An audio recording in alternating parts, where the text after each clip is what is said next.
One of the most common apprehensions about outsourcing post-production to a company like Photographer's Edit is the cost. For a full-time wedding photographer, for example, 20 to 30 weddings a year times $150 to $200 per wedding, those numbers can really add up quickly. I get it. So let's say, for example, a wedding photographer who, on average, these days spends 12 to 16 hours processing a wedding themselves. Let's say they outsource just one wedding, the post-production of just one wedding, and just conservatively, we'll say that it takes them 8 hours to process a wedding. What could they do with that extra 8 hours that would ultimately make outsourcing post-production seem really, really cheap and hopefully build their business significantly? When I was shooting weddings, and I shot weddings for about 10 years, one of the biggest sources of business was relationships with other wedding vendors, and more specifically with wedding coordinators.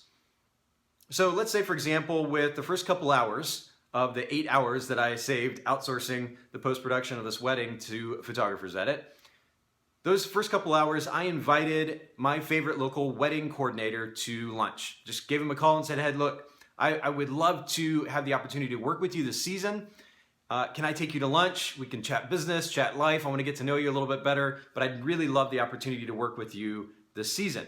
So you spend a couple hours doing lunch, developing a relationship, and maybe at the end of that 2-hour lunch, you say, hey, I really appreciate the time to be able to spend getting to know you, having this lunch today, getting to know a little bit about your business, and hopefully establishing a relationship that we can both capitalize on moving forward. I'd really love to do some headshots for you for your new website, or I'd love to do some family portraits for you and your family. No cost to you. I'd just love to do that as a benefit to you. So you spend an additional 2 hours. So we're in 2 hours for the lunch now, maybe another couple hours, 3 hours for a portrait session.